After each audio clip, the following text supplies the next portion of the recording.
action and action seems, I don't think that's the right word, but call this meeting to order. And so welcome to everyone to the Thursday, July 18th meeting of the Parks Recreation Greenway Advisory Board. And thank you, board members, for being here in July. You know, we do not meet in August, and July is also a busy time when council members are not in meeting in session. So I'm glad that we have a quorum here tonight. So the first thing on our agenda is public comment. If anyone would like to come to the podium, you'll have 3 minutes to make a statement. Is there anybody here who wants to do that? All right, then we will skip that. And the next item on our agenda is the Parks Plan update. Shasheen Baker.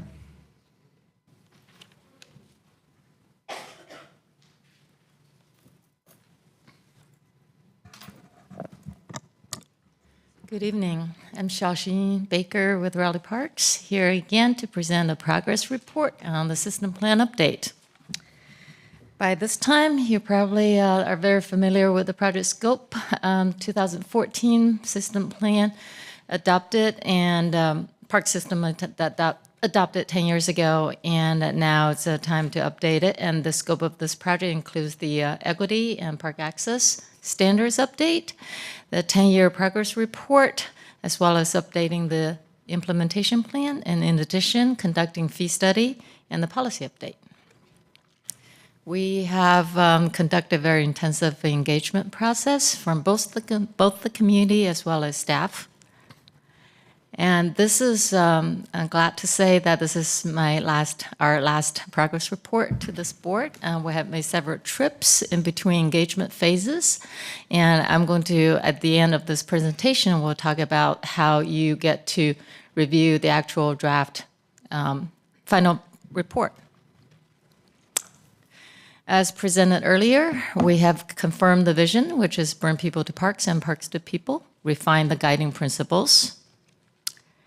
For the implementation plan, through the engagement with the community, as well as engagement with department leadership, management, and operations staff, we developed a health-focused framework to guide this round of the system plan implementation, including 4 health lenses: the individual, social, environmental, and organizational. And for each of the lenses, we identified a series of outcomes, as well as developing a set of implementation strategies, including programs, projects, and policies. Again, for each of the lenses, there are 3 to 4 outcomes identified, and in order to achieve the identified outcomes, there are programs and projects and policies as the action plans. And these programs and projects and policies were developed based on engagement process with both the community as well as staff. I'm going to spend just a couple more minutes on this slide, and this is just a short list of the top voted and most supported action items. From the community side, the program, the citizens would like to see a Raleigh Parks Academy to connect better with the community, to connect the community with the staff. And community gardens is another top priority. Under project, community connections to Greenway systems and parks, no surprise there, as well as wheeled resources, the wheeled resources including wheeled sports such as skateboarding, mountain biking. From policy perspective, staff retention and dedication was most desired, and integrating arts and culture in our daily experience, including projects and programs. And from the staff side, part-time staff engagement and fostering is a top priority under program, and strengthening the invasive species removal program is also another priority. Under project, investing in aging facilities, which is very, very consistent with the last system plan, the 2014 one.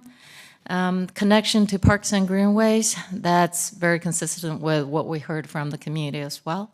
And also incorporating accessibility and universal design in our project management above and beyond what just the code requires. For policies, staff retention and dedication, very consistent with what we heard from the community, and also incorporating sustainable practices in capital projects and operation. And the actual list is much longer than this, which you will see in the drafted report when you get a chance to review. And that, the list of policies and programs and projects look like this. For each lens, there's a set of those action items together with the aligned guiding principles and the driving outcomes, as well as some examples for progress indicators.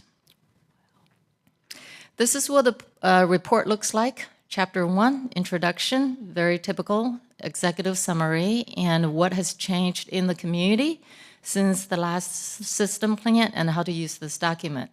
Chapter 2, that's just a summary of the current system.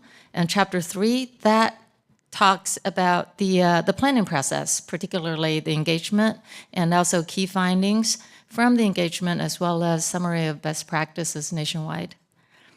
And Chapter 4, again, reiterate that we have reconfirmed the vision and list of the guiding principles, as well as the health-focused framework. And Chapter 5, that's really the bulk of the actions, which you will see in the report in detail. And this is the next steps. Staff currently is trying to wrap up our review of the final draft. And we will then open it up to the Parks Board review and a separate platform for general public review. And hopefully, September 19th, I believe Giovanna has emailed you about setting up a dedicated 2 hours prior to your regular monthly meeting to have a group review and summarize. Staff and consultants will be present to summarize what we have heard through the public comment period. And if all goes well, October 17th, that's Parks Board final presentation, and then you will send your send your recommendation to council in November. Any questions? So we'll review it as an online document. Will there be paper copies? How long is it? I don't know that we need paper copies. I'm not going there. Yeah, I just no, we offer that. There's maybe Giovanna can send the email again with a timeline. We did offer paper copies, and you just need to let Giovanna know who would like to have the paper copies. So it would take us probably a day or two to get them out to you. And then for those who hold the paper copies, we would like them back as soon as possible because we need to deliver them to the consultants to get the comments incorporated. There's a timeline. So we do offer paper copies to answer your question. And about how long is the plan? Oh, if you don't count the appendix, it's less than 300 pages. Okay, and there's a test and a prize. Absolutely. Okay, I knew that would motivate us. Will it be similar to the other plan that we just reviewed, where we can see each other's comments and? You will see each other's comments. You will see the board members' comments. But if you want to look at what the public has to say, you need to get on the public comment platform to see what the general public is saying about the plan. Thank you. Any other questions from board members? All right, so we be sure you have the September 19th date on your calendars, and we will be getting it prior to that time. Soon. Yes. For me, did you say we're going to have an additional 2 hours up front on the 19th? So Between it's 4 o'clock, to not 6. Between 4 to 6. Okay. And we do plan on feeding you. All right. If there are no other questions, thank you, Shasheen. That meeting will be in conference room 305. It's not quite as long. I'm looking at the draft. The appendices makes it 300, so it's 150-ish. Okay. 100 pages per hour. All right. Well, it's a really important document. It's really important for us to review it and share our comments. And I really like the health focus. I think that's really positive, and I see some really positive comments in the initial feedback. So thank you. Next, we have Emma Lyles for the Kyle Drive property proposed renaming. Good evening. So I don't have a presentation for y'all. It's just a quick update from your guys' last directive. So we went back to our community advisory group with 2 names. We put Kyle Drive Wetland Park and River Cane Wetland Park to a vote, and 10 members voted. 8 of those members voted for River Cane Wetland Park. So we are putting new signage out at the site, kind of restarting this public comment period over again. So see you guys again in September. I think that's it. All right. And do you include some information about the river cane because it's a native species? Yes. Okay. Yeah. Yeah. So that, I think otherwise people might look at it and think it's invasive bamboo, and it's not. Exactly. No, that's the great part of the plant is it's our native version of bamboo. It's a great indicator of good riparian health, and has a long history in indigenous uses as well. Great. That's super. Well, kudos, Marcia, for bringing it up again and getting a more interesting name for that park. So thank you. Thanks, you. Emma. Lisa Schiffbauer for the Greenway Master Plan update.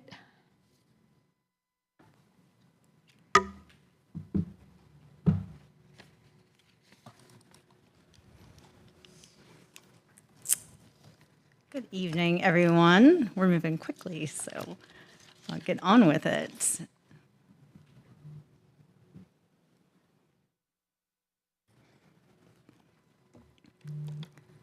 Again, Lisa Schiffbauer with the Resources Division in Raleigh Parks. For this meeting agenda item, the focus will be on the implementation of the Greenway Master Plan.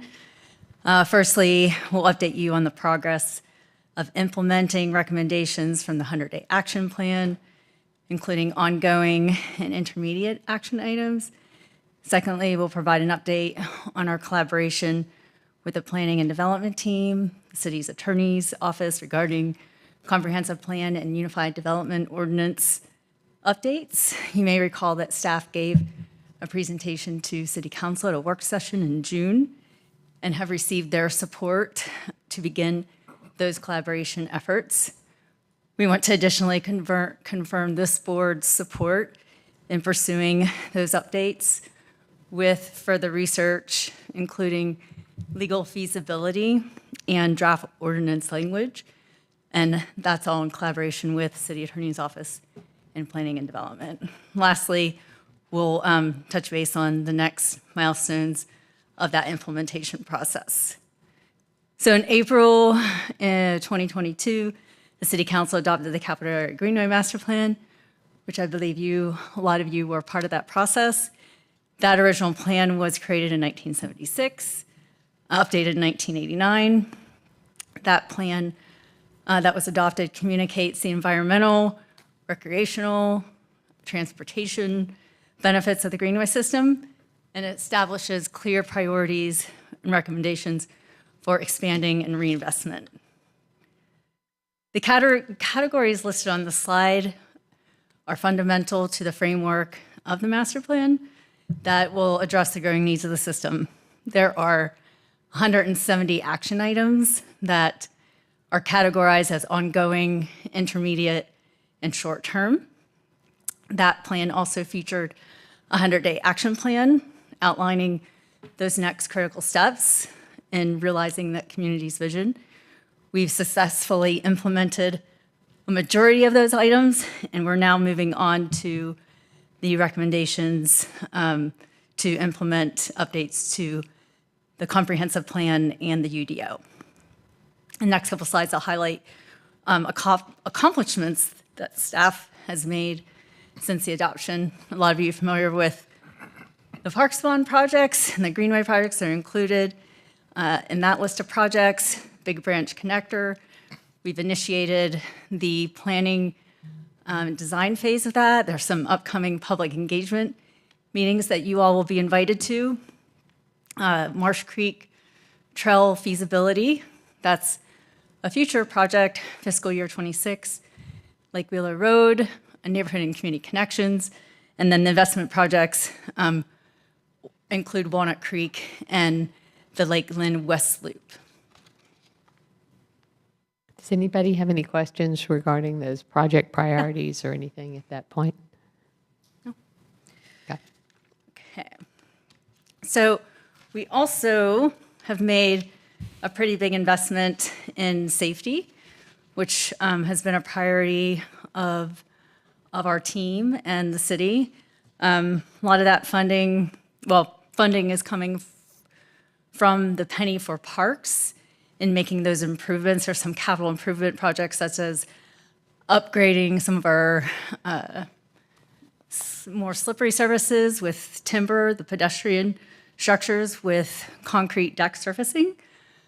We have implemented pavement markings throughout the system, which has been pretty impactful to keeping users safe on the Greenway system, lighting tunnels. We've implemented campaigns, Better with a Buddy, recently the Kindness in Motion, keeping our communication efforts robust with being proactive in our detour and closure information, and the dedicated unit of 6 sworn officers, 1 sergeant was implemented a few years ago.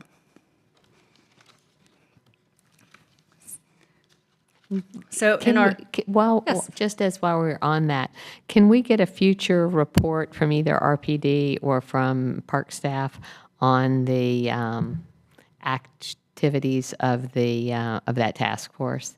Kind of what, sorry, I'm supposed to use this, like what they do and what they see? Or, Yeah, how much they're out. I've never seen them out there. Mm-hmm. We know I'm out there. Yep. And so I'm sure they're there. Yeah. But just we kind could of have them understanding come what their Yeah, because guiding principles they are. are the entire park system, not just the Greenway.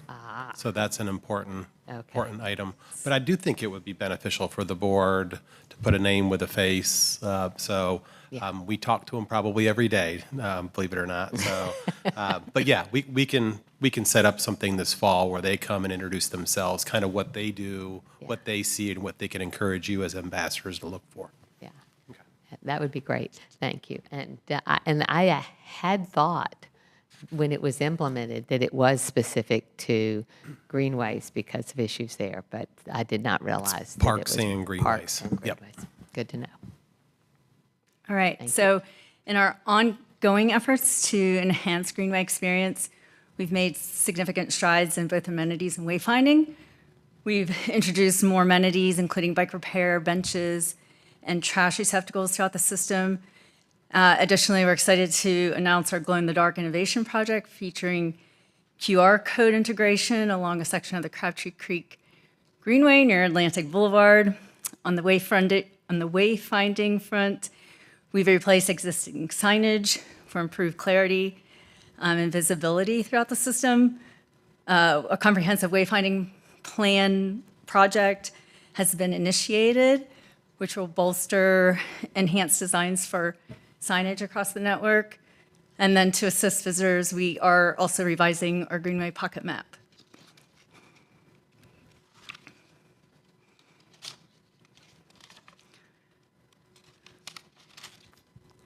So just turning our attention to recommendations that have not been yet implemented. As I mentioned earlier, we been successful in implementing numerous priority items from the 100-day action plan, focusing on the immediate and short-term actions. We are now eager to address additional action items, particularly the revisions to the comp plan and the Unified Development Ordinance. So the vision for the Raleigh Greenway system is integral to that the 2030 comprehensive plan. And amendments to the comprehensive plan will incorporate new and revised policy items and action items that were outlined in the master plan.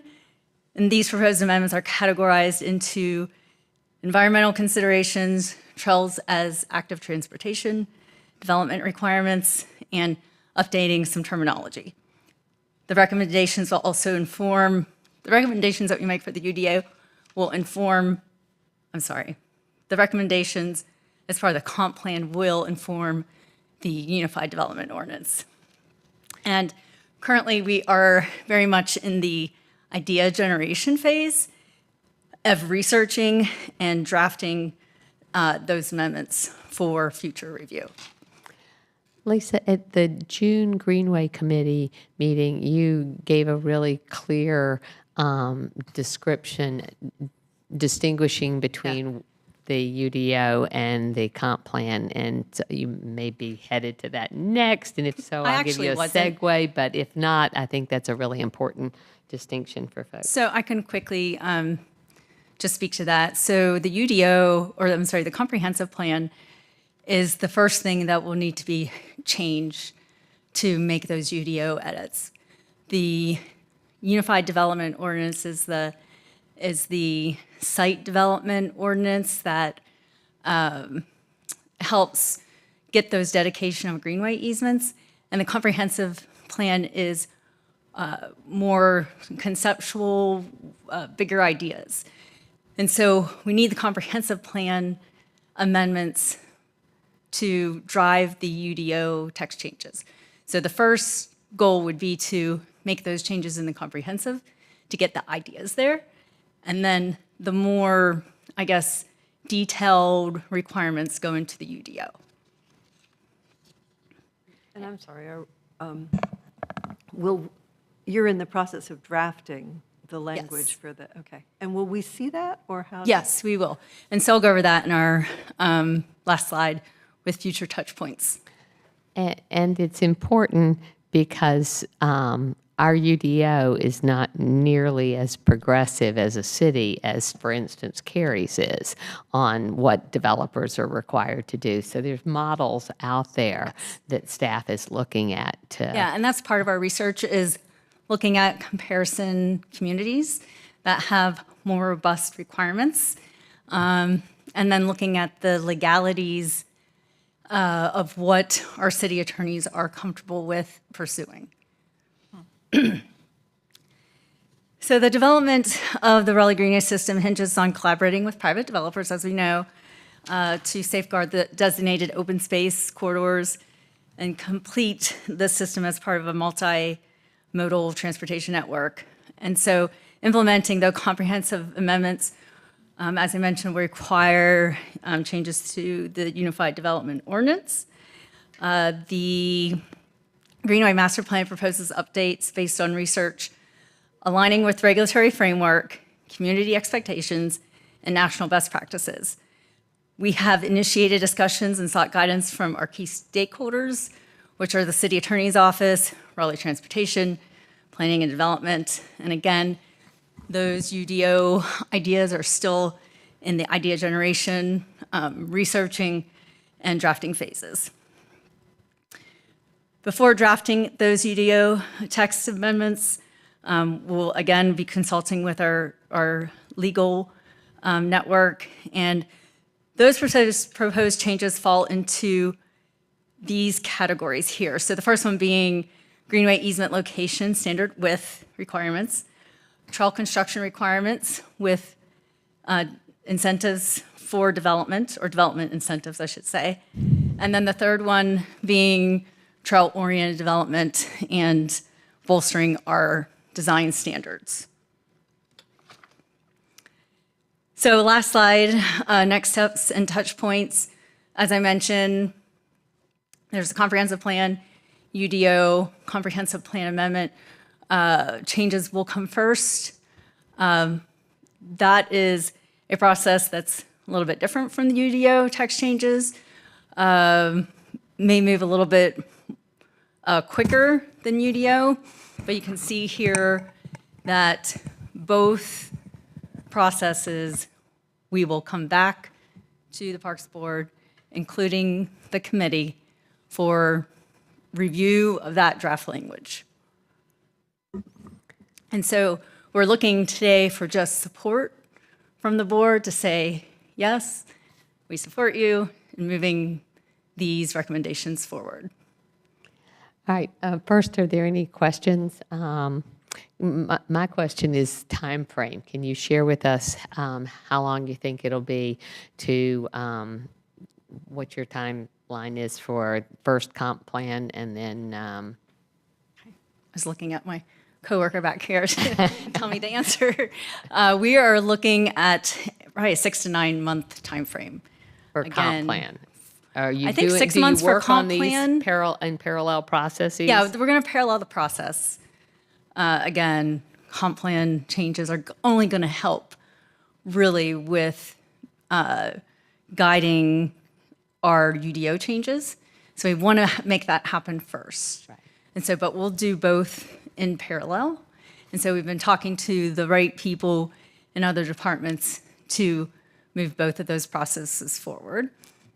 We'll be doing them at the same time.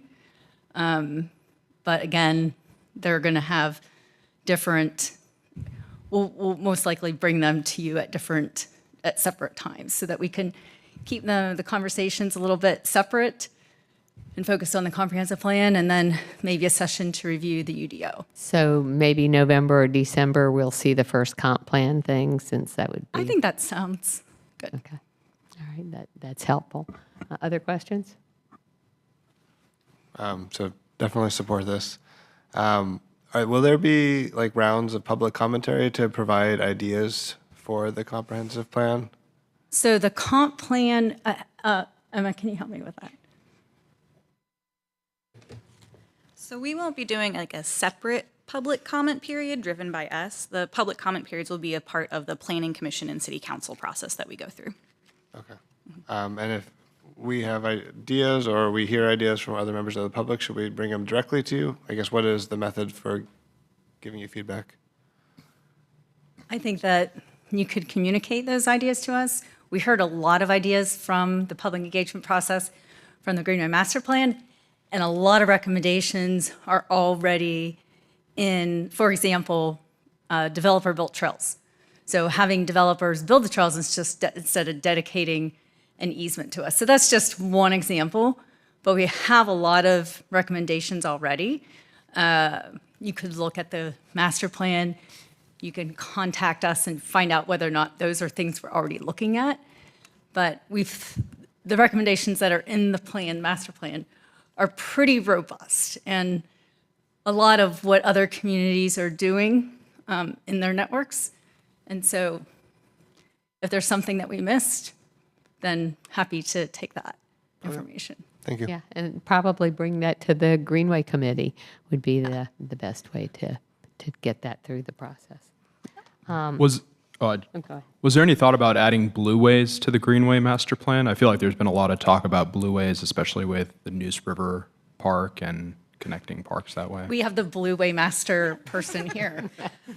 So we actually did do a Blueway master plan. It is separate from the Greenway master plan because the Greenway is kind of more about those green corridors and the active transportation, where Blueways don't quite get to that. But there is a great master plan out there. I think we just completed it in 2001, I think. No, 2021. Yeah, I was just saying, it's more recent than that. Yes, we are implementing it. One of the big implementations is the Neuse River Park, actually.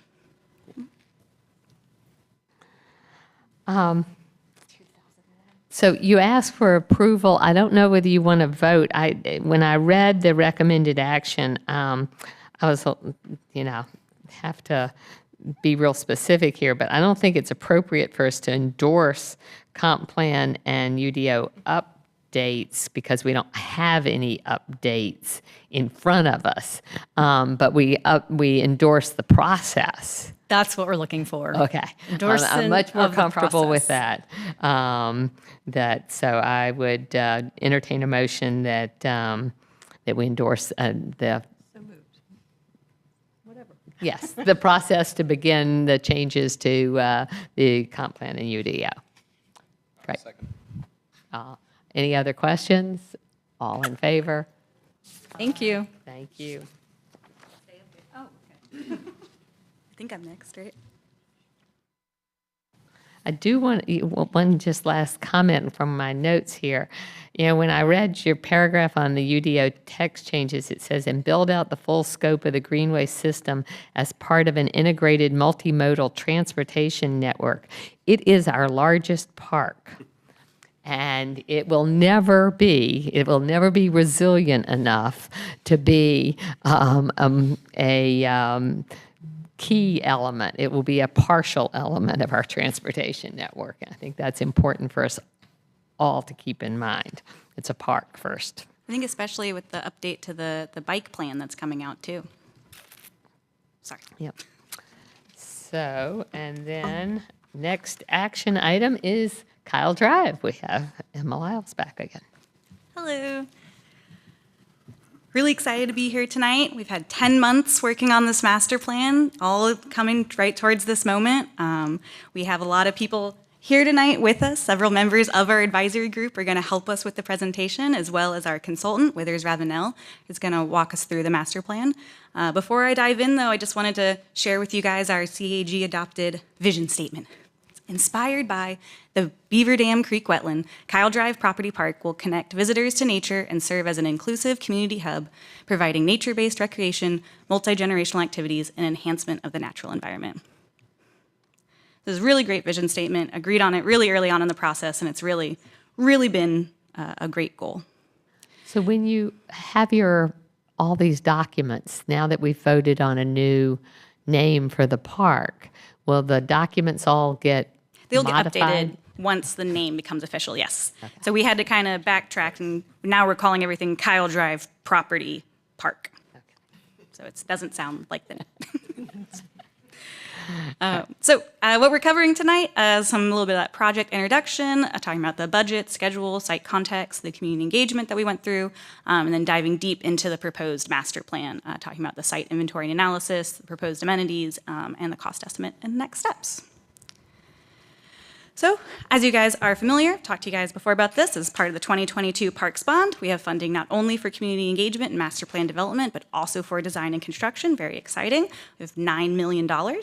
We started last summer with our situation assessment, and then in the fall did our master plan, hoping to get that recommended by y'all this evening, going to City Council in August, and then going straight into design and permitting.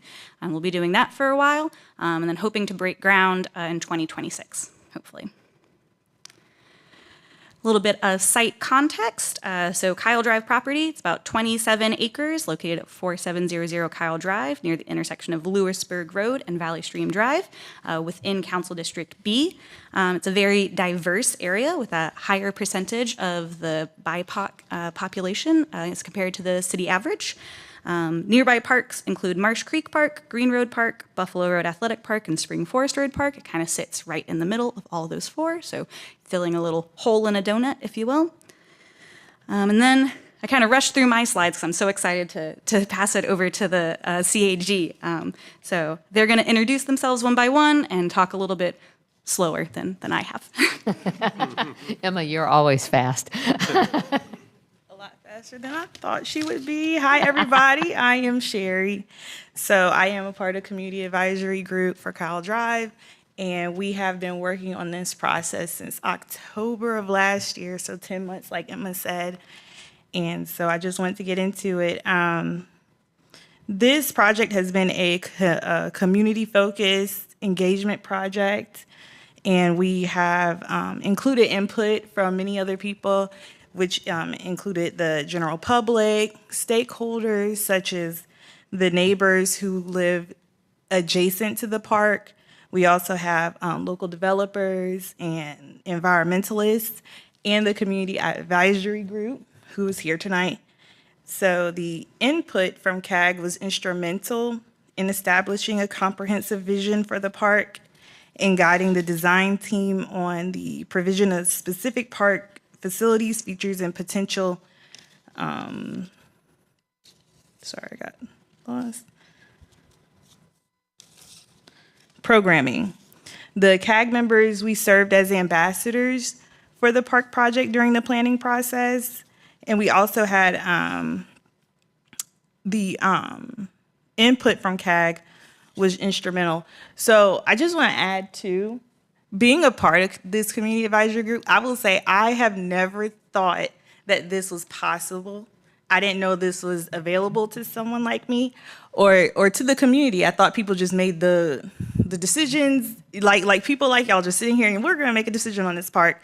I didn't think that you guys took our opinion into the matter. So it's really, really great to be a part of this process and meet other people from my neighborhood who also are very excited to bring a beautiful park that's gonna be there for like my kids and their kids to come for future generations as well.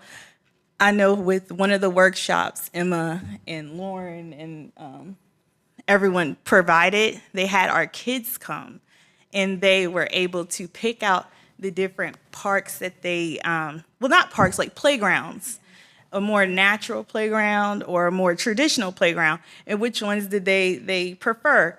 Then they also did a site visit with a community garden because we wanted to add a community garden to this park. And they were so excited to be able to like touch and feel vegetables and fruit and see them grow. So I'm very excited for this project, and I'm very honored to have been able to be on this board. So thank you. Thank you very much for your participation. Thank you. My name is Deborah Thomas, and I appreciate you letting me speak today. I feel like I'm getting an Emmy. We're all so excited about River Cane Wetland Park, and we were really excited to come up with the name because I think it reflects what we want in the park. So I'm speaking to you today about the community engagement process.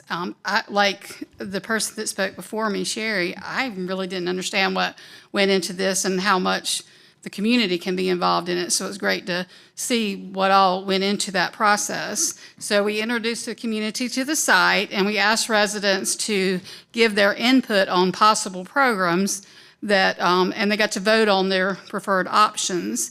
At the public open house, we had available site inventory. We had analysis boards that they could review. In the background, there was a slideshow running during the whole time. We were able to go and engage with people as well as all the park staff and the Withers and Ravenel staff. And so we were able to answer questions and give our input and get their input. And in the second phase was the design alternatives. We introduced prepared alternative concepts for park development based on site analysis and community survey results.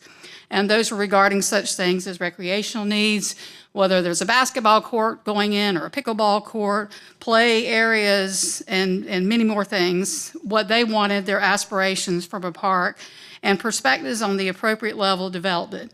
Basically, we wanted to know what the community wanted in this park, and it's just not just about us. In the third phase was our draft concept. We utilized recommendations to direct the overall direction of the park to be a nature-based recreational experience. How can we infuse nature into this park to have everybody learn, like an open area for education, maybe bring in a school group, play that could be both educational. We wanted to have health activities such as biking, jogging, walking. All those were really important. We also had another focus on minimizing disturbance of the existing site. We don't want to damage the wetlands. We want to keep mature trees. We want to embrace the river cane. We want to protect the vegetation there. So now we are in the final phase, which is the final draft master plan, which is why we're all here.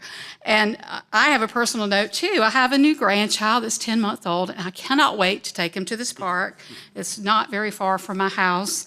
And I hope he can appreciate as he grows all the things that are so exciting about, that's going to be about this park and any other park we have. And I really just love that it's a wetland park and our focus is so much on nature. And I'm also looking forward to the opportunity one day. My son was an Eagle Scout, and I look forward to the opportunity for, and my daughter was a Gold Award winner in Girl Scouts. I'm looking for those opportunities for them to be able to bring benches and little libraries and all those other things that they can bring into the park too and be a part of that.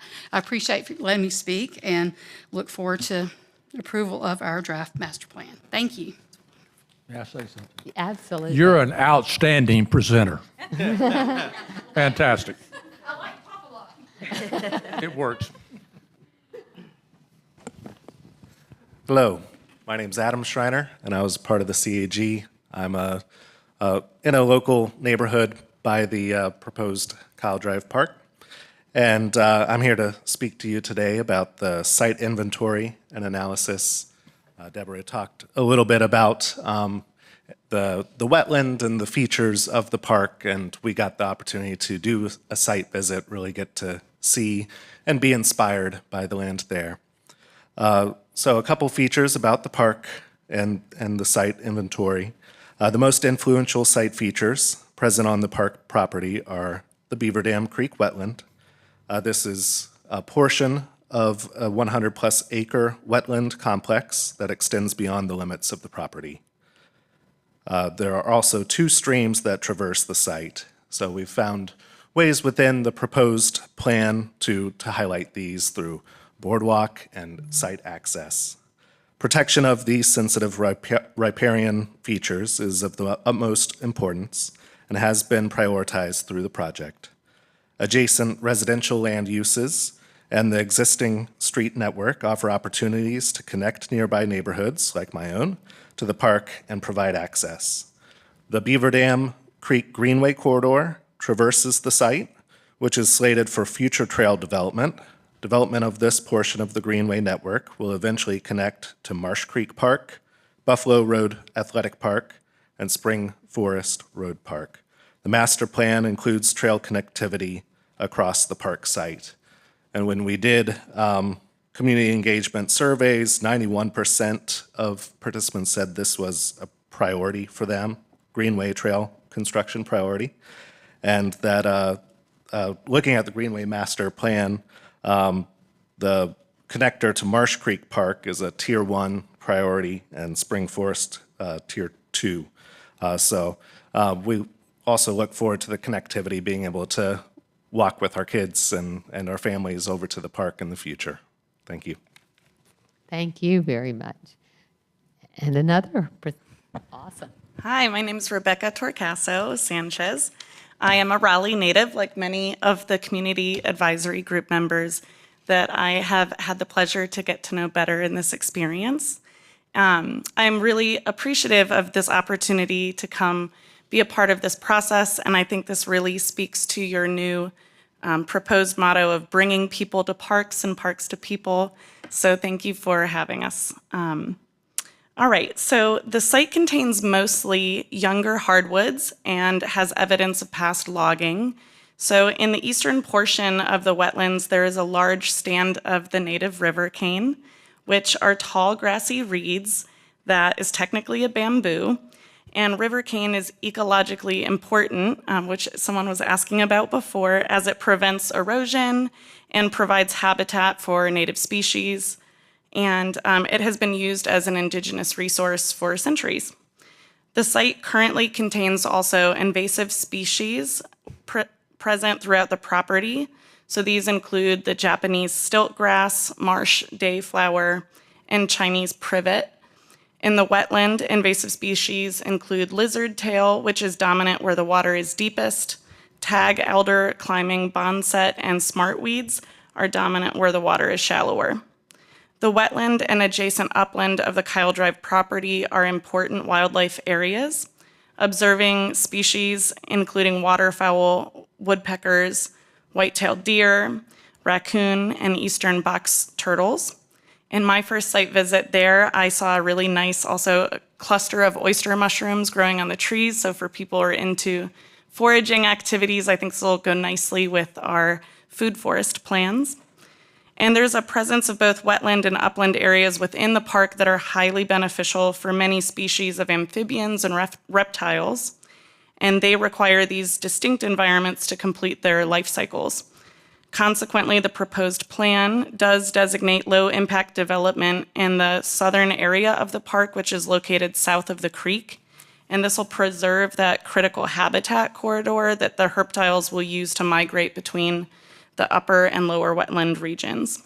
And that's it for me on this slide. Thank you very much. Excellent. This really is a treat to have all of you all presenting, so thank you. Yeah, good evening. My name is John Blasco. I am a landscape architect and senior project manager with Withers Ravenel, the design team. Also joined by Rifat Sharman and another critical member of our team, Brian Starkey, is not able to be here, but excited to be here. Great job. Love working with our CAG. They really made this process. This is their process. We're just the ones who take their ideas and put it to paper. So much thanks to them. So I'll talk a little bit about our proposed program elements. Obviously, the wetland is a major component. So what can we do with that? One, we want to preserve it and protect it as best as we can, but it's also a fantastic asset and creates a lot of educational opportunities. So how can we get access to it while still protecting it? So you can see on here, our major piece of this project is what we're calling the Boomerang Boardwalk. It's a boardwalk sort of along the edge of the wetland, so we're not really too far into it. And it becomes more than just a transportation method. Boardwalks typically 10 feet wide, really more about going from A to B. This gets wider. This becomes more of a gathering space. It provides that opportunity for people to stop, to look, to listen, for park staff to do education sessions, so really becoming that more of a space as opposed to just a transportation piece.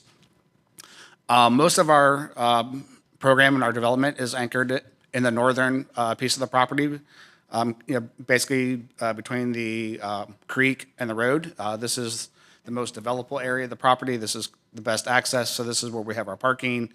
We're looking at a pre-engineered restroom building, a pre-engineered shelter, traditional style playground, post and platform playground. There was a lot of talk about some sort of other activities, so we're looking at a basketball court, a smaller, shorter court that would maybe be more conducive to kids playing, not so much the adult pickup games. And then there was a lot of back and forth on community garden versus food forest. The idea of providing food and agriculture was really important to the CAG. So where we ultimately landed on was the idea of a food forest, which is really the inclusion of edible plants, fruit trees, blueberries, blackberries, other herbaceous plants that would be kind of spread out throughout the park and anchoring and creating that food opportunity for the wildlife, but also for humans too. So kind of really, the community garden idea just requires a lot of upkeep, a lot of dedicated staff time, and this was a way to achieve that vision without that extensive staff man hours. As you cross the creek, go south of into the southern part of the property. This is actually the steepest part of the property. It starts to go uphill. This is an opportunity for trail connections to create walking trails. We have a loop trail so that you can always do a loop. There's multiple connections to the neighborhood. Some are paved, some are just natural surface. But again, the idea of making sure that we're connecting neighbors to the park in multiple spaces and creating these loop opportunities, which are more enjoyable to the user, but also safer too, because there's never a dead end. Another big piece of this that was really important to the CAG is the inclusion of public art. So we will be embarking on a separate process to engage a public or to engage an artist to come up with some different ideas for installations. And we're going to look at how can we incorporate that art into this park. So these are just some ideas of what the features might look like. We're looking at a natural surface or natural style playground along with a traditional style playground. So these are some just kind of generic images that give you that sort of impression. The boardwalk through, through the wetland, again, will be a bit more of a gathering space than what this is showing. But again, it's the idea of the immersion into the space. We are looking at and planning on implementing green stormwater infrastructure for all of our stormwater needs. So how can we control our stormwater in the most sustainable fashion that is also beautiful and functional? And then also looking at opportunities to incorporate educational signage throughout the park to help with the education component. And then again, the public art, what could it be? We would much prefer it become integrated into the features, into the trail, into the boardwalk, as opposed to something that's just kind of plopped there. So that's sort of the goal of that. Here's just a quick image of what you might see. So you've got the basketball court to the left side, you've got the playground to the right side, you've got a shelter and restroom there. Again, just the idea of that space where people can come together, gather, introduction of some of that food forest idea, native plantings, sustainable stormwater features and such. The thing that everyone likes to talk about is cost. I will caution you, this is at 5% complete design work. There's a long way to go, a lot of refining to do. But that said, we've really tried to take into account contingencies, trying to really bake in as much contingency as we can so that we don't get to a point where we're like in trouble at the end. So some of the big challenges we'll have, of course, are environmental permitting. We'll have to get that boardwalk over the wetland. We will be coordinating with the development across Kyle Drive. It's a residential development. As they shift their plans, we'll have to shift our plans. But at the end of the day, the total project budget is $9 million. Right now, we're projecting to come in under that. Things will shift and change, and we really find value in making a collaborative effort that we will work with staff throughout the entirety of the process to make sure that we're always under that overall budget, whether it's modifications, change of materials, but we're going to really work with staff to make sure we get to that point and stay at that point throughout the process. So next steps. We have our, assuming that you all recommend the plan for approval to council, we will meet with City Council at their August 20th meeting for adoption. We're already working through our scope and fee proposal with staff to continue into construction documents, which would be, figure schematic design is approximately a 4 to 6 month period. We'll go through construction documentation and permitting over the course of about 2 years, give or take. And then we're looking at about a year or so of construction, plus or minus. Those schedules will be detailed and finalized as we move through the process. But ultimately, we're hitting the goal of the spring 28 completion of the project as per the park charter. So, and then as part of that, the next couple of steps, we will still meet with the community. We'll have through schematic design, we'll have a public open house as we start to refine that design based on more detailed information, survey, geotechnical, what's the apartment complex doing. So as we start to refine that design, we'll meet with the community at large for an open house. We'll meet with our CAG one more time, get their blessing on the final design. We'll come back here to meet with you all for hopefully final approval, and then we'll meet with council for final approval. At that point, then we'll move further into the actual permit process. So that is kind of where we stand. Happy to take any questions. Here. Is there any shade on the boardwalk, natural or otherwise? It'll be mostly natural tree cover. We haven't got to that level of design yet, but we will look for opportunities. Maybe one of those art components could be built into some sort of shade structure. So. Okay. Awesome. And can you explain that part about coordinating with the other development that's going on Kyle Drive? Yeah, absolutely. So immediately across the street, it's 5000 Lewisburg is the address. It's an apartment complex. They're currently going through their design process now. They've submitted for, I know, their first round of administrative site review. Have they gone for their second yet? So I think we anticipate them going in for their second round of administrative site review in the next month or so is what we've been told. But they've got a driveway connection to Kyle Drive, and they've got a Greenway connection to Kyle Drive. What's really going to be important is that our driveways line up. If our driveways don't line up, we create dangerous conditions for cars entering and leaving the park and the apartments. And then also, we want to line up their Greenway connection with our sidewalk and our pedestrian connection so that there's a really obvious and clear pedestrian connection from the apartments into the park and vice versa. And then finally, a big what if is utilities. There's a water main in Kyle Drive that stops just short of our property. And the first project to develop has to extend the water line.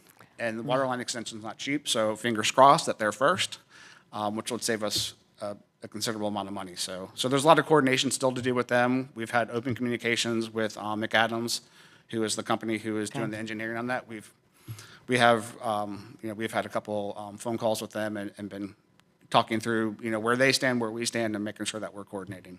Okay.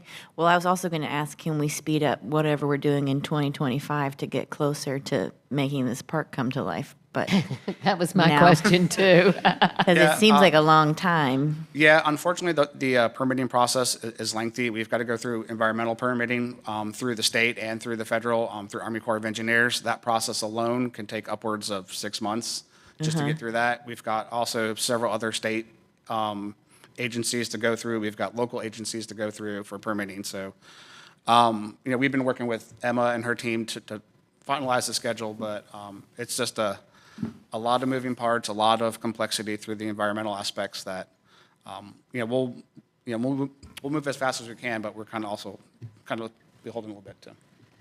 I also want to point out that we already did knock 4 months out of the master planning process. So we're moving as fast as we can. Thank you. Absolutely. Doug Johnson? Excuse me. I was pleased that there was a lot of enthusiasm for nature play. How did you get, what age group is that for? So the nature play, I mean, whether it's nature or traditional, our philosophy as designers is to really be all-inclusive. So again, we haven't gotten to that final design of what those playgrounds look like, but the goal is to really appeal to, to the little toddlers who can just barely walk up to the older kids, and trying to find ways to balance the different features so that the kids who may be a bit more adventurous can play on the bigger stuff, and the kids who maybe are a little bit kind of timid can play on the smaller stuff, and really try to mix the age groups as much as we can, but trying to incorporate all age groups as best as possible. But the input for engagement was not from these children, right? It was from somebody who had an idea of what the children might prefer. No, the children were, Ms. Sherry talked about the children Yeah, so were we there. had an event where children were present. We've also encouraged parents to bring their children to the engagement events, and Good. Absolutely. Is the what's the next? I'm thinking of what were they called? Engagement, precedent images, and it's a big leap from the typical playground to the curiosities in the other group. Is there a next iteration for that? And I'm thinking of local people like Robin Moore, who talks about imaginative play. I think I credit the kids for opening our eyes to how they usually use it, because I go to a playground in our neighborhood at a school, and the kids use the slide to go down it maybe 3 times, and then they make up their own game with it. So is there going to be any room for something that's not already developed by an adult for them to do their... I can actually answer that question. This is at the master plan level, and so we will be seeing schematic designs and final designs, and so this is all at a concept level. So Well, then that's the concept, the next iteration. These other items that you have, I can see why people would be enthusiastic, and I admit they're a big step forward, but they're essentially, from the little I know, but Robin Moore can tell you better, they're just reflections of the last thing we were able to come up with, and reasonably better than the last one. But there's another level to take this, and I hope that'll be given some deeper thought, because this is a wonderful opportunity, and your engagement people have already spoken, and give them another choice. Yeah, absolutely. We'll continue to work with staff throughout the process to identify those opportunities to really further that design process too. And before the CAG members and you leave, I want to say, now you know why I bragged so much about this CAG. I was going to say that Ms. Ashcraft has, every time she reports on the CAG meeting, she says, this group of people is just so engaged and I have to say, for our staff, that's such a lift, because not every CAG is quite as engaged and dynamic, and so you all really get the big thumbs up for participating in the not only the process but also in the presentation. And that's why I have the nerve to suggest a little further stretch, because your group is a rare group, believe me.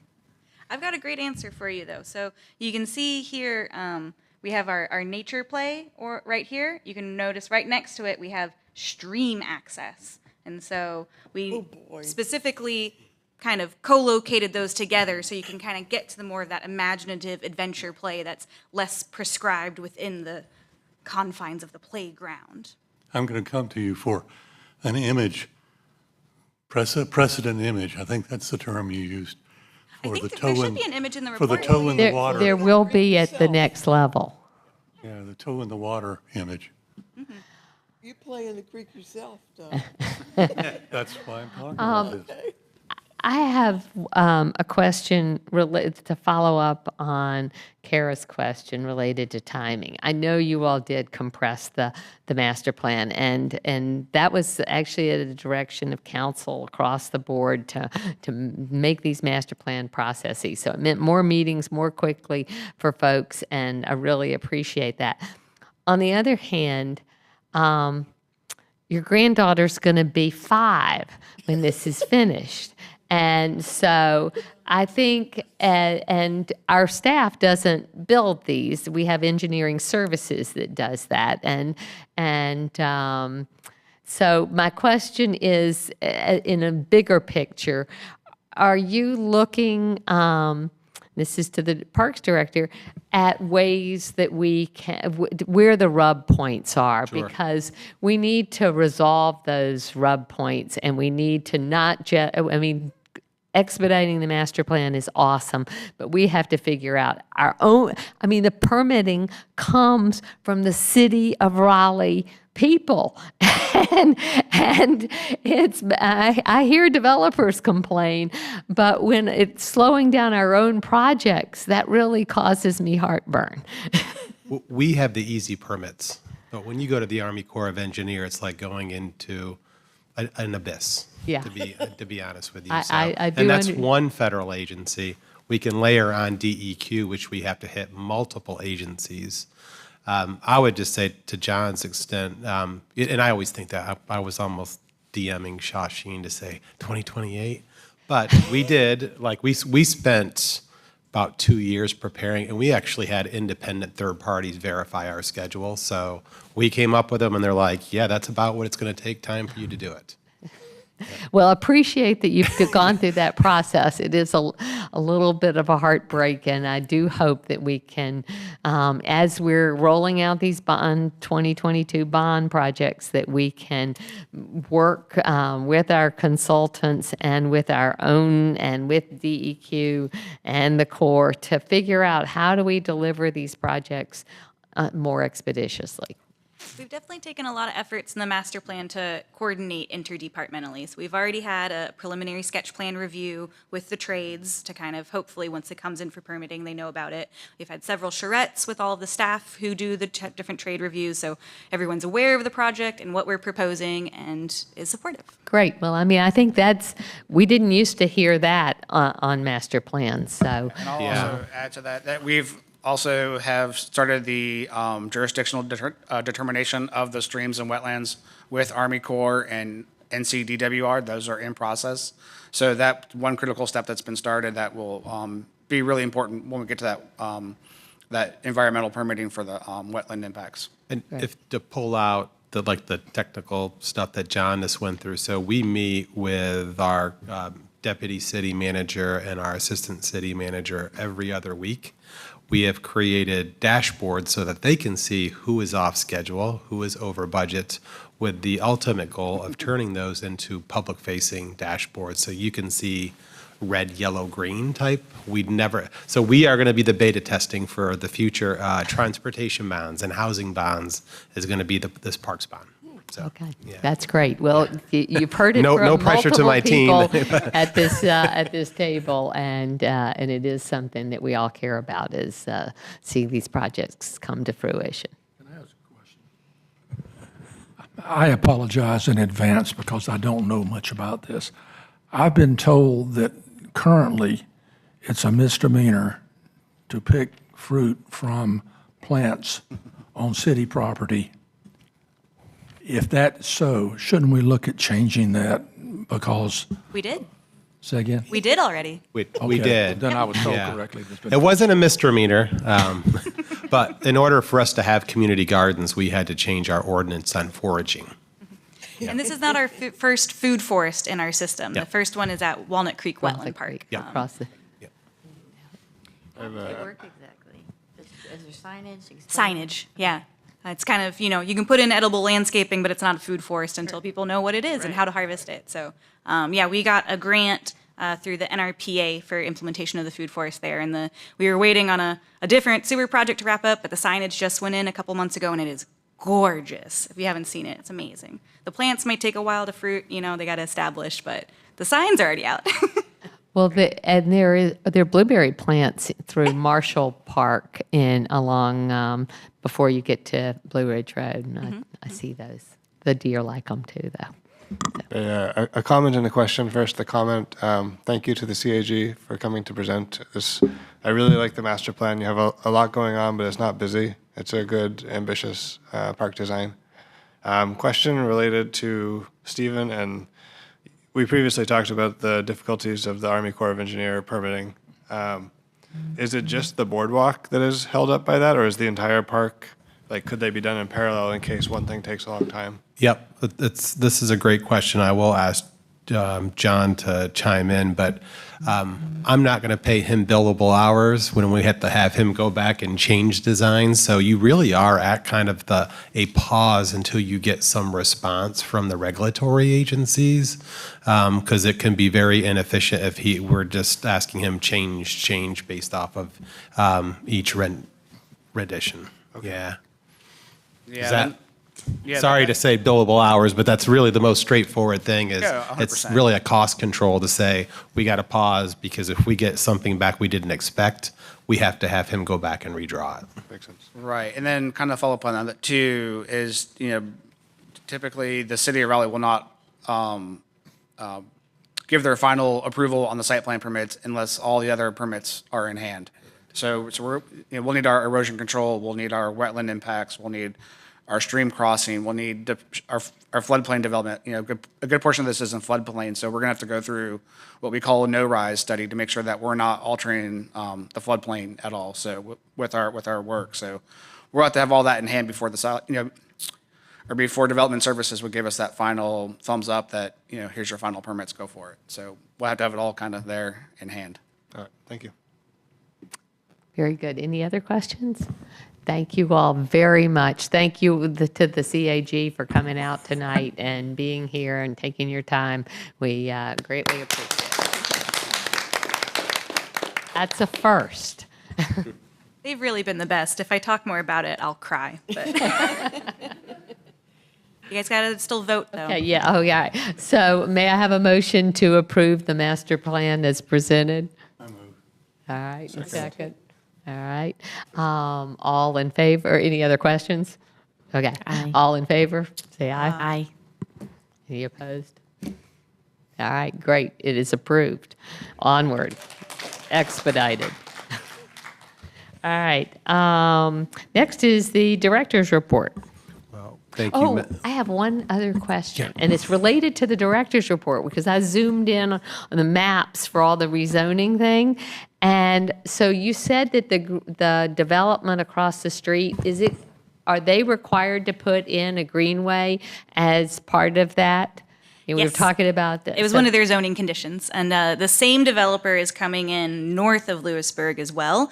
And so we're in conversations with them about potentially continuing the greenway. But we're working, that is still because TBD. there are two green pieces of property to connect to Spring Forest Park. Mm-hmm. And so I was looking at one. We're so close. Yeah, it really, once that piece being developed has a greenway through it, then that other short piece will be much more accomplishable. All right, good. I just had that rezoning spreadsheet. Thank you on for my- looking at the rezoning.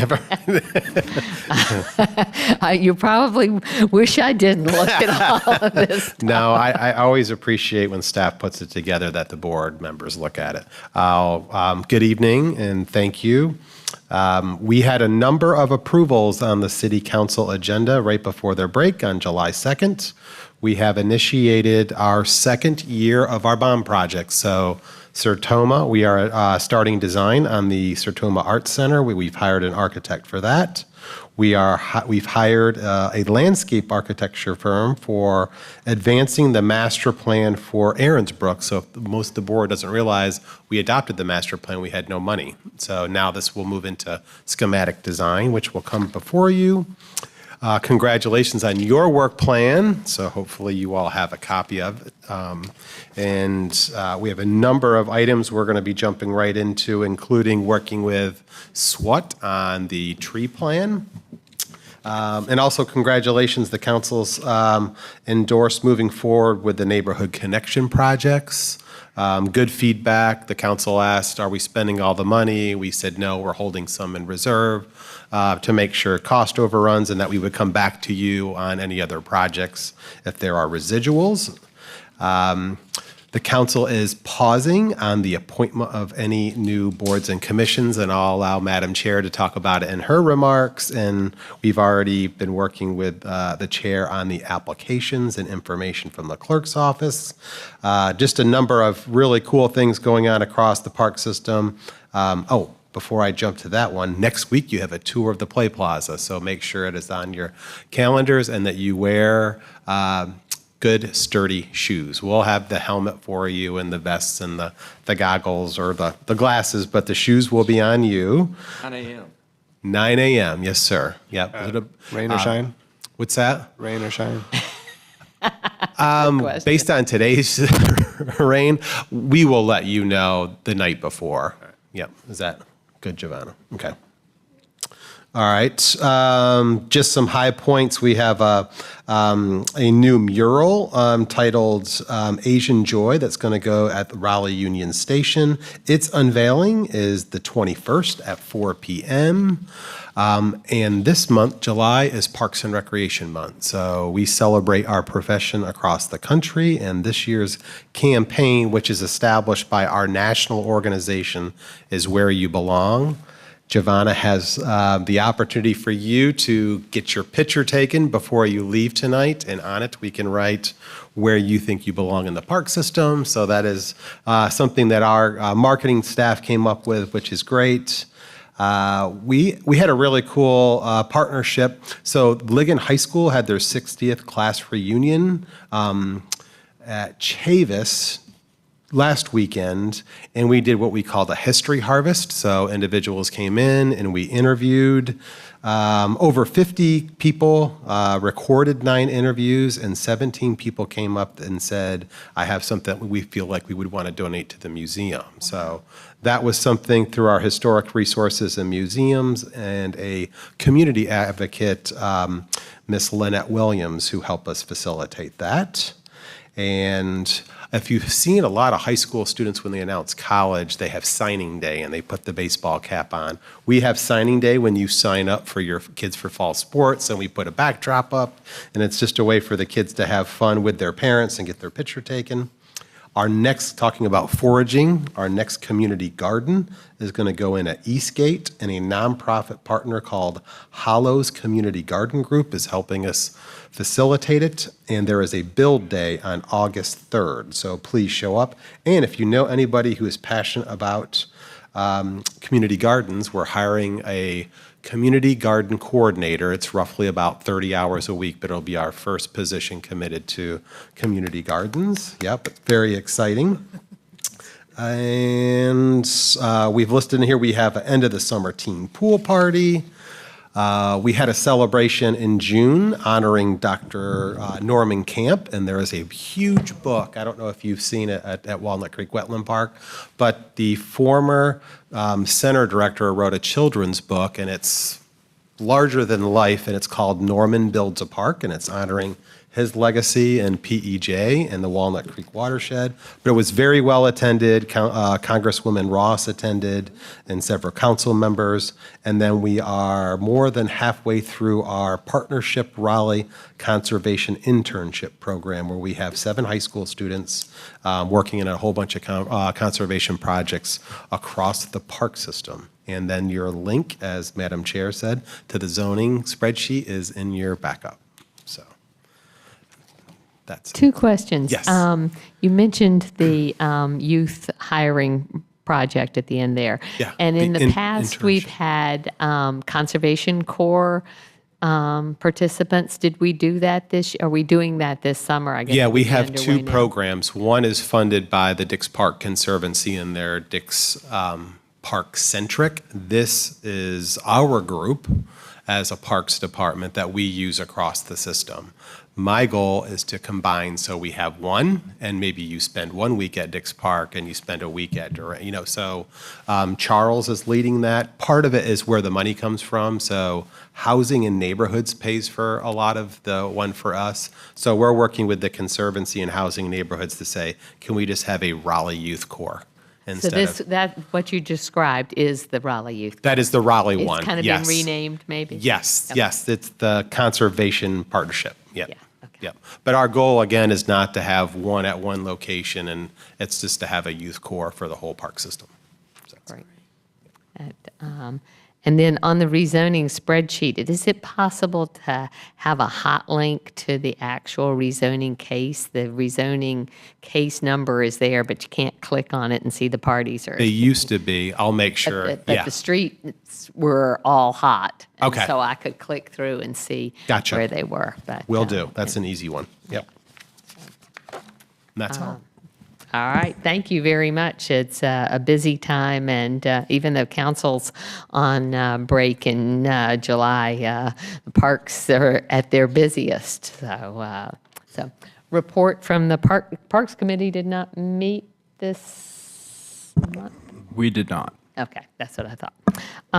Fred Fletcher Volunteer Committee, and I will say to keep our chair of that in your thoughts because April Love's dad is in hospice. So be thinking about her and her wonderful mother, Dr. Love. So Greenway Committee, I think Adam is going to give us an update on that.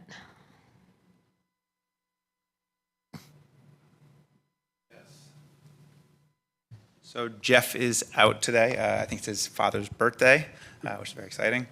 So I was going to report out the Greenway Committee. The core of what we did last couple weeks ago was look at the new Greenway map design from Tool, as well as wayfinding, a new wayfinding plan for signage along the Greenway. We went through those maps, got a lot of feedback from the committee, and we will be coming, and we're integrating that feedback into next steps. But overall, very excited about the wayfinding plan. We think the new signage and maps will be much more intuitive for users at key decision points, also provide kind of better direction to bathrooms, to playgrounds, to parks, et cetera. And similarly, the map is just both kind of more visually stimulating, but also a little more intuitive for users than the current one. So that's the gist of it. Very good. Any questions for? Are we still thinking September 14th for the Crabtree Creek Greenway opening? So that was something that came up early. Yep, that is right. As you probably all know, Crabtree was open to the public a few weeks ago, I believe on July 4th. There was some great news coverage on it. It's already being enjoyed by the public, but we want to have a formal opening. Both on the city side, we'll be having in early September, and then there is a Greenway, Friends of the Greenway is being formed. Frog. Was it? Frog, yeah, that's right. And one of their kind of first tasks is an opening on September 14th, which we're really excited about. And I happened to go through the Trail is Closed sign on Raleigh Boulevard. It is, the paving is complete, but there is a huge puddle, like 150 yards. No, 150 feet. Yeah. Yeah. It's big though. It's from the front of these chairs to the back, over the pavement. So there's no sign of contractors. Like ponding? Ponding okay. on the Okay. pavement and fairly deep, and no sign of contract. Only sign of contractors was the porta potty still there. So I know it's not finished because the trail was closed sign is still up. But it is, they're not working on it either. And I was last on that site about 3 or 4 weeks ago, and it was just gravel at that point. So I'm really thrilled that they've, in that nice dry time, gotten the pavement down. But they're obviously didn't have enough gravel underlayment in that particular area. It's between mile 5.5 and 6 on the Greenway. So. Okay, we'll look into that follow-up. Yeah, and I can't imagine, that was this afternoon before the rain. I can't imagine how deep it is now. So, sustainability, wildlife, and urban trees. And I'm going to ask Kate to refresh everyone about what was in the work plan for that and how that works going forward. Could I start with two other things, and then I'll dump into that. First of all, we have SWAT, as we are known as, has taken a summer hiatus, so we didn't meet in July, and we're not meeting in August. So at the moment, it's scheduled that our next meeting is September 4th. At the time that's been happening, 4:30. And I want to thank also Carol and also Ian. Carol took minutes for a while for SWAT, and now Ian has stepped forward and said that he would do it. And I really, really appreciate that. I know that the staff does too. And then I also just wanted to say something. I don't think it's been mentioned specifically, but in the budget, in the city budget, in the parks budget, I think the invasive removal for hiring contractors using Penny for Parks, $500,000 was allocated, which is really, really exciting. I think, and it was interesting to me that in the plan, staff see that as such an important thing, and it's really exciting to see that happen. And thank you for pushing forward on that. I will also say that there's been a real initiative. I have played a role in it, but some staff have really been working hard, looking at whether there's a way to expand volunteer involvement in invasive removal. And staff people to particularly recognize are Lauren Freudenberger, Mary Owens has been really incredible, and the natural resources whole team has gotten really involved trying to figure out how to make that work, which will require some adjustments on how volunteers are used, and herbicide use also is a big question. So I really appreciate the staff's really hard work on that. Thank you very much for that. So the biggest news for SWAT is that the City Council on July 2nd voted to ask SWAT to be the lead in developing a master plan for protecting trees, encouraging more planting of trees, with a focus particularly on city-owned land and right-of-way, and also to how to encourage citizens to do more on their own land. And we knew that this was very likely that it would happen, so getting to Beverly's point, we worked it into the annual work plan, into our work plan, so that it could all be seamlessly done. Seamlessly, I'm sure it will be very seamless. But on July 2nd, the City Council voted to ask SWAT to do this. And so this is obviously a really big undertaking for the committee, and I'm excited about it, very excited about it, and I really appreciate Stephen's great interest in it too. So I've been out talking to a variety of different people, trying to get a handle on how we might do this. And one thing that we will be doing is adding some additional people, not as the official members of SWAT are obviously Parks Rec Advisory Board members, but adding some additional people who can, ensure that we have a diverse group of people, both geographically, age, race diversity on the committee, and also technical advice. And so if any of you have ideas about people who you think would be great to involve, please let me know. I'm eager to reach out to people and start recruiting and figuring out a diversity of how we do this. At the moment, I'm thinking that we'll really kick this off in October. In talking to Stephen, we're thinking about actually moving the meetings around to community centers so that we'll be moving around the city. And the goal is that we will complete this thing in January 2026. So that'll be about a year and a quarter of work. So big undertaking, and I would appreciate any great ideas you have. Thank you all. And questions or Questions from board members? How many people are we looking to add to the committee? I'm thinking like six to eight, something like that.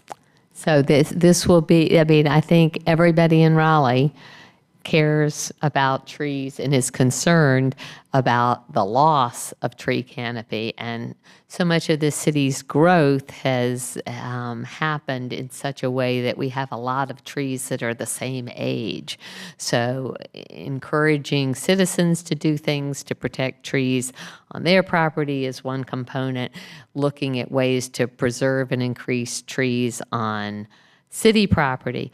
What this committee doesn't do is the piece that council has to tackle, which is how to preserve trees on privately developed property. And so all three have to work in harmony to get more trees in our community, but this is one very tangible step that we can take.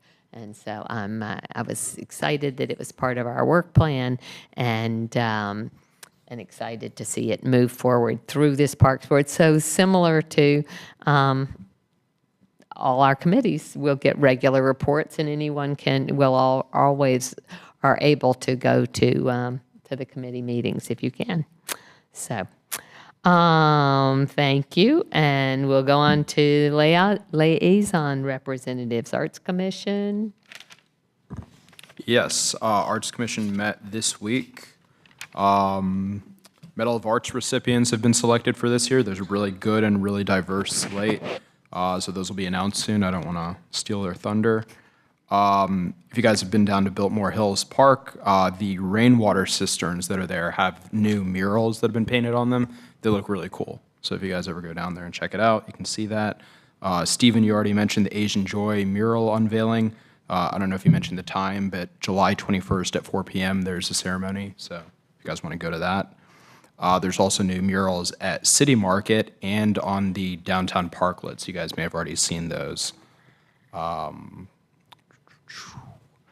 And then there's a couple arts events coming up at a few centers at Sertoma from 2 to 4 this Saturday. There's what's called a closing event, and Pullen Park Art Center from 2:30 to 4:30 on the 27th. There's another closing event. And then 2 new members were added to the Public Art Design Board. Pretty excited. They both have really good experience. One, Anna Lee, is a local of Raleigh. The other one, Andres Telez, is a foundational design expert. I don't really know what foundational design is, but he's an expert, and he's actually going to be teaching at NC State. He's moving here from the high country of North Carolina. So, cool. Very cool. Related to art, and since the Parks Department oversees it, one of my personal favorite pieces of art is the Time Light Tower, and I have been in communication with Sarah Powers and Kelly McChesney because the Time Light Tower is made up of 5 panels facing 4 different directions.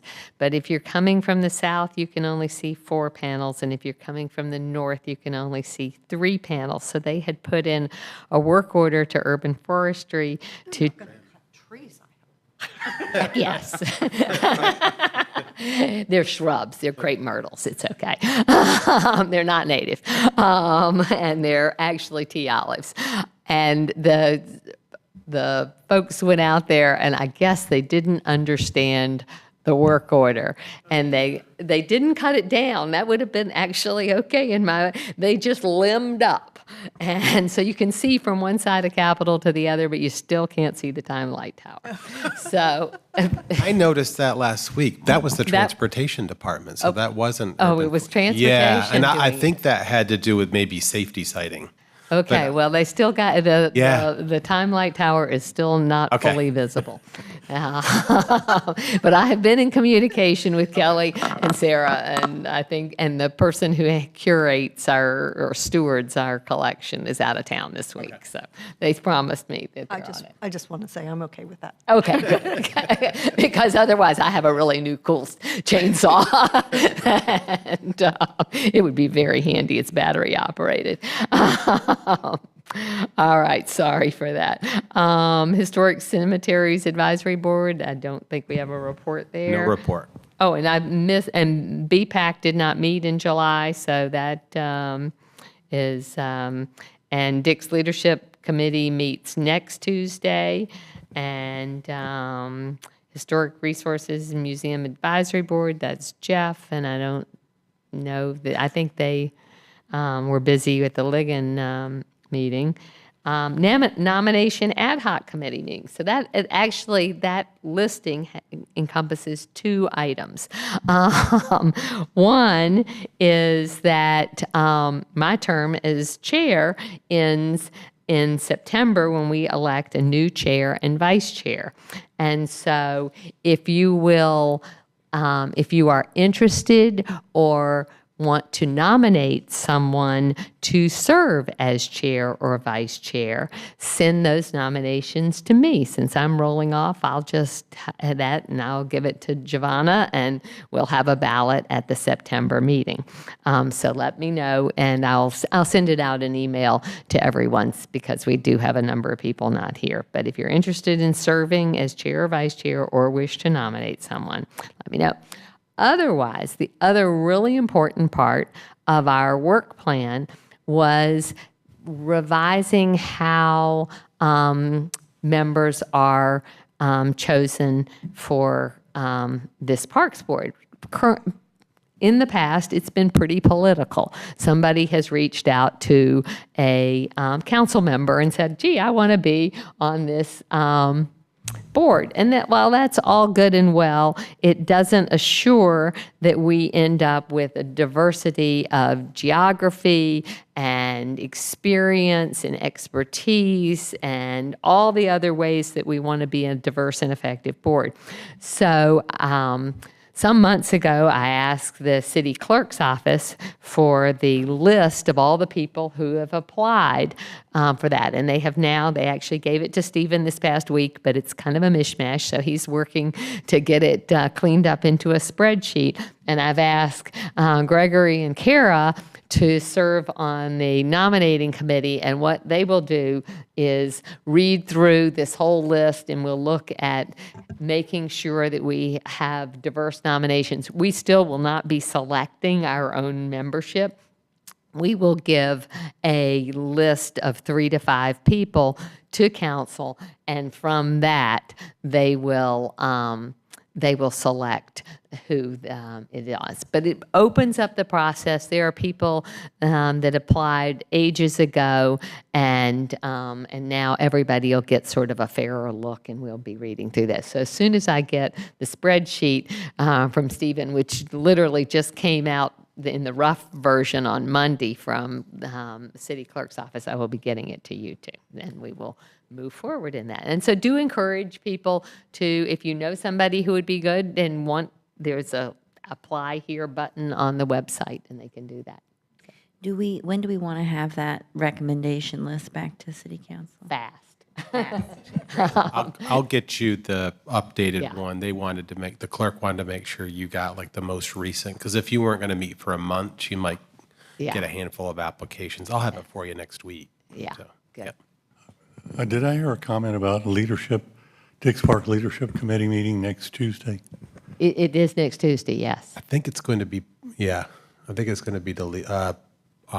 canceled. Oh, Yeah. well, I looked on the Yeah. city website today and it was on there, so that, I'm glad to know that. Thank you. It wasn't canceled this morning. But that's all good. Great, that frees my morning up. All right, so that's that. And then the Parks Bond, the community liaison reports, this is an attachment that Giovanna provides us for every agenda. And I did notice as I was reviewing it that Biltmore Hills Tennis, the two representatives are Rashawn and Marcia, and since they will both be rolling off the board, I did want, we don't have to make a decision tonight, but if you're interested in serving as a liaison on that, then we will be looking for folks to do that. So just let me know. Yeah. Yeah. So that's it, and that is, I think, and then I was just going to share with you all so that's it for the nominating committee process and the Parks community, and I did come to council meeting on July 2nd, and when our work plan was presented and the neighborhood community connections work of the Greenway Committee and this board were presented, and all was approved, and so that is that.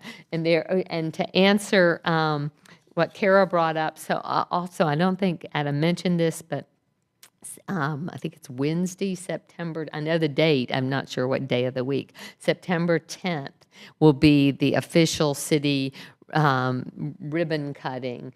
I think it's 9 a.m., 11 a.m., I can't recall. It will be held at the Ebenezer Church, Ebenezer Church Road parking lot. And so that will be a ribbon cutting with our council dignitaries. I do not know. I have a hold on my calendar between 9:30 and 11:30. So, okay, so sometime we'll have more dates. We will. More specifics, but Yep.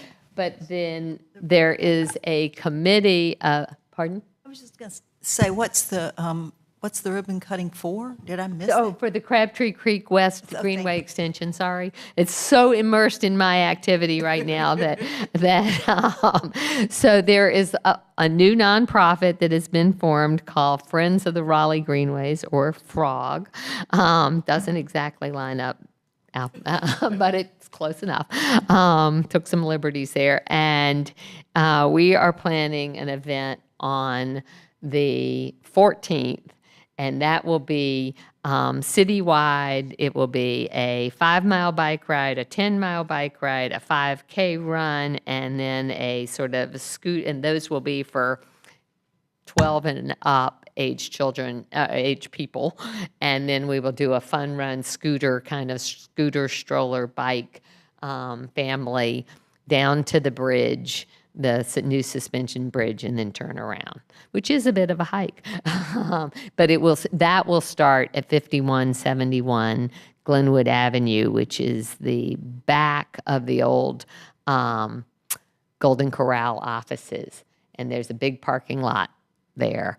And that's where so we will have vendors and ice cream and food trucks and things like that. So that will be a fun event, and you will all get more information. And that's the 14th of what month? 14th of September.